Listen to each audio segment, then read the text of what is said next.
नमस्कार आप सभी को, मेरा नाम है अशोक यादव एडवोकेट और मैं आप सभी के लिए लीगल एडवाइजर वीडियोस अपलोड करता हूं, जो कि आप सब लोग उसको लाइक करते हैं, पसंद करते हैं, शेयर करते हैं और सब्सक्राइब भी करते हैं। और अब तक नहीं किया है तुरंत करिएगा, ताकि आने वाले समय में जो है वो आपके लिए ऐसी ही जानकारी मिल सके।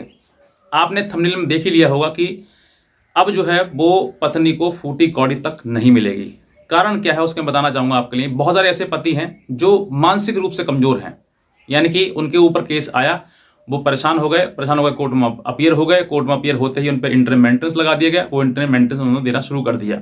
उसके बाद वो चीज़ें चली आगे बढ़ी और बढ़ने के बाद यही चीज़ें बढ़ती गई। लास्ट में पूरा कंक्लूजन आ गया, लास्ट में उनका मेंटेनेंस उन पर लागू कर दिया गया और वो देना शुरू कर दिया। यानी कि उन्होंने जो है उसके खिलाफ कोई भी आगे मतलब किसी प्रकार की कोई भी फर्दर प्रोसीडिंग जो है वो आगे नहीं की उन्होंने, और सीधी सीधी जैसे कोर्ट करता गया वैसे ही वो करते गए, मतलब इंटरिम मेंटेनेंस और फिर परमानेंट मेंटेनेंस देते गए।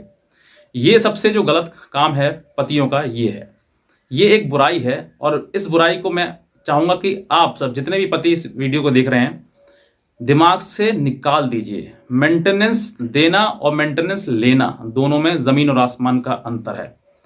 आप सोच कर देखिए कि ज़बरदस्ती आपसे वो चीज़ें ली जा रही हैं, आपका कोई भी आपका मन नहीं है बिल्कुल भी उसको देने का, लेकिन फिर भी आपसे ज़बरदस्ती चीज़ें ली जा रही है, क्योंकि आपको डर है कि कहीं मेरे खिलाफ अरेस्ट वारंट ना निकाल दे, कहीं मेरे खिलाफ मुझे जेल ना भेज दे। ऐसी चीज़ें आपके मन में जो है वो चलती हैं और फिर आप मेंटेनेंस देने को मजबूर हो जाते हैं।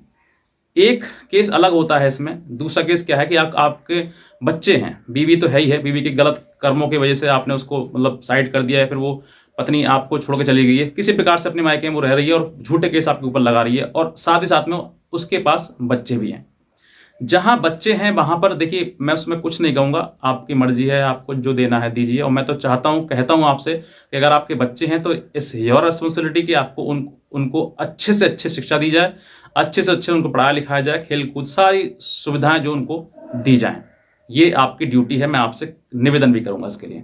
लेकिन जहां पर मक्कार पत्नी हो आपकी और आपके खिलाफ उसने झूठे केस कर दिए हैं, आपको हर तरीके से हरासमेंट करती है, ना आपके पास रहती है, ना आपको किसी प्रकार का कोई सुख देती है, सिर्फ और सिर्फ वो आपको केस ही देती है और केस में आपको घसीटती है, ऐसी पत्नी को आप एक फूटी कौड़ी ना दें। क्यों ना दें मैं बताता हूं। कानूनी चीजें भी हैं आपके लिए जिन पे बचने के लिए आपके बहुत रास्ता है। सबसे पहली बात कि कोर्ट में जितना लेट हो सकते हैं उतना लेट अपीयर होइएगा।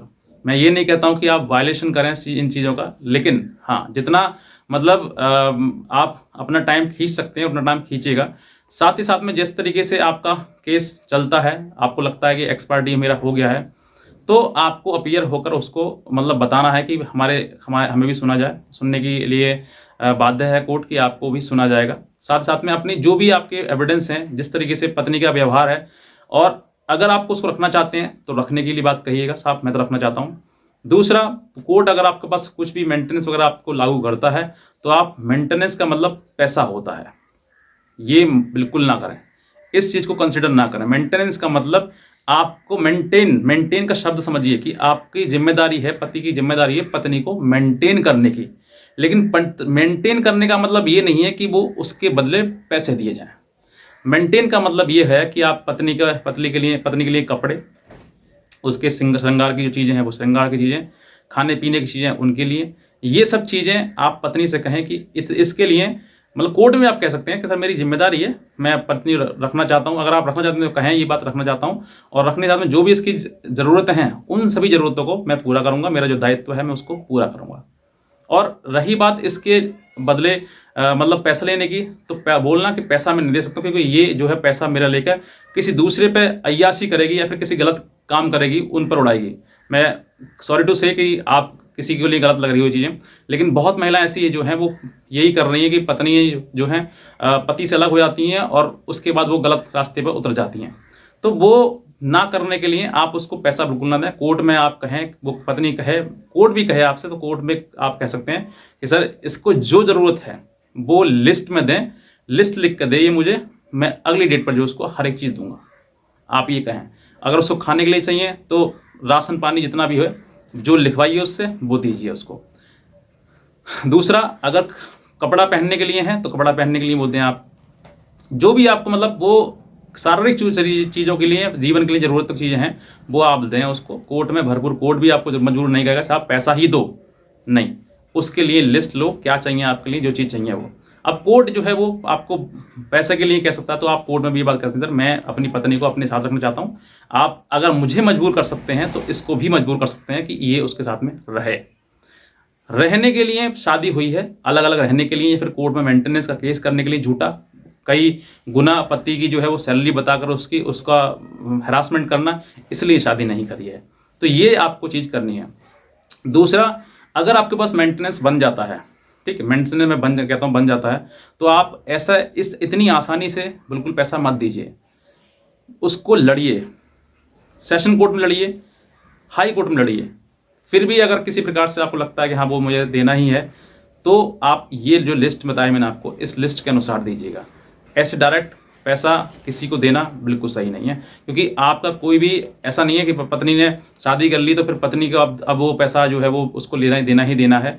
पैसे का मतलब ये है कि आप उसकी जिम्मेदारियों को निभाएं, आप उसके अनुसार जो भी चीज़ें हैं वो काम है वो उसकी ज़रूरत है उनको आप पूरा करें। सिर्फ यही एक मेंटेन करने का पति को पत्नी का अधिकार है।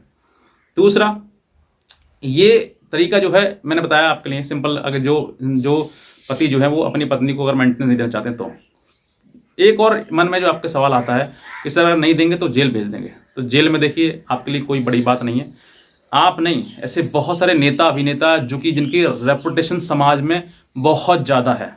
एक नामी गिरामी मैं आपको बता दूंगा, आजम खान, आप नाम सुना होगा आपने अच्छे तरीके से, बहुत साल वो जेल में रह के आया है। और जेल में रहने के बाद जो है इंसान ऐसा नहीं है कि मतलब कि अब जेल में मतलब चले गए तो अब बंदी हो गए हमेशा के लिए, हमारा जो काम है सब खत्म हो गया, ऐसा नहीं है। आप अगर आपसे वाकई किसी प्रकार से गलत आपके साथ हो रहा है, एक्सटॉर्ट हो रहे हैं आप, एक्सटॉर्शन नहीं है ये, जो मर्जी से पैसा नहीं दिया जा रहा है उसके लिए, तो वो एक एक्सटॉर्शन की कैटेगरी में आता है। चाहे वो कानून हो या कुछ हो, मैं ये आप नहीं कह रहा हूँ, लेकिन जहाँ पर आपके लिए गलत हो रहा है तो आप जेल से ही मत डरिए। जेल भी आपके लिए खा नहीं जाएगी, आपको जीवन दंड नहीं देगी, पूरी उम्र आपको वहीं बताना है। आप एक बार वहाँ पे भी देखिए कि वाकई मुझे नहीं देना है तो फिर नहीं देना है, चाहे वो किसी भी कीमत पे। और ऐसे इसमें बहुत रेयर होता है कि आप जेल में जाएं। एक केस का नाम बताता हूँ आपको, मोहम्मद बारिक वर्सेस स्टेट ऑफ बिहार।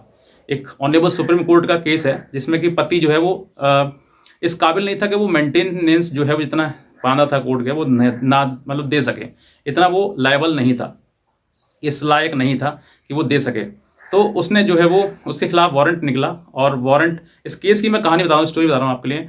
तो उसके खिलाफ रिकवरी वारंट निकला, और वो रिकवरी वारंट को लेते हुए सीधे हाई कोर्ट पहुँच गया। हाई कोर्ट में, पटना हाई कोर्ट ने उसको ये जजमेंट दिया उसमें कि जो लोअर कोर्ट ने जो वो गलत प्रक्रिया का इस्तेमाल किया है, मतलब कि सीधे केस किया इन लड़की ने और मेंटेनेंस बांध दिया, उसके बाद अरेस्ट वारंट निकाल कर शुरू कर दिया उसको और गिरफ्तारी के लिए। तो लोअर कोर्ट ने निचला जो कोर्ट था उसको भी फटकार मारी, क्योंकि ये जो रिकवरी का जो राइट है वो रिकवरी का कोर्ट के लिए नहीं है, रिकवरी का जो राइट है वो कलेक्टर के लिए होता है, जो डिस्ट्रिक्ट कलेक्टर होता है उसके लिए होता है, उसका रिकवरी करने के लिए। लेकिन कोर्ट ने अपने संज्ञान में लेते हुए शुरू कर दिया। तो ये जो पटना हाई कोर्ट ने लोअर कोर्ट को जो फटकार मारी है कि आपने गलत किया है, और साथ ही साथ में लोअर कोर्ट के जो आदेश था उसको स्टे कर दिया, यानी कि जो अरेस्टिंग वारंट था वो पूरा स्टे कर दिया और वो वहीं का वहीं रुक गया। तो ऐसे बहुत सारे केसेस हैं जो time to time honourable supreme court, high court pass भी करता रहता है, जहां पर आपको लगता है कि वाकई ये सब झूठ है, इसने मनगढ़ंत कहानी बनाकर मेरे को सिर्फ हैरास किया है। मेंटेनेंस की बात नहीं करता हूं मैं, और भी डीबीएस के केसेस भी हैं, वहाँ पर भी अगर आपको इस तरह की चीज़ें लग रही हैं तो आप उस झूठ के खिलाफ लड़िए। आप ये मत सोचिए कि मैं मतलब नहीं लड़ पाऊंगा, या फिर मैं जो कह रही वो पत्नी मैं कर देता हूँ, ऐसा नहीं। सीधे बनने से काम नहीं चलेगा। अगर आप सीधे बनोगे तो आपका हैरासमेंट ही होगा। आपको कानूनी रूप से अगर वो लड़ रही है तो आपको भी लड़ना पड़ेगा, चाहे वो उसकी समय सीमा कितनी भी हो। रही बात दूसरी का, अगर आप मान लो उसके साथ नहीं रहना है तो आप अपने रास्ते बदल लीजिए, अपने रास्ता दूसरा अपना लीजिए, ताकि समय आने पर जो है वो आपका जीवन खराब ना हो। ये आपको समझना है। मेरी एक छोटी सी आपके लिए राय थी, लेकिन मेंटेनेंस के नाम पर या हैरासमेंट के नाम पर या ज़बरदस्ती आपके लेने पर, एक्सटॉर्शन के नाम पर पत्नी को एक फूटी कौड़ी भी मत दीजिए, अगर आपका मन नहीं है तो। और अच्छी पत्नी है तो वो आपके साथ में रहेगी ही, उसका कोई दिक्कत नहीं है। बस इतना ही कहना चाहूँगा। बाकी आज का वीडियो देखने के लिए आप सभी बहुत धन्यवाद।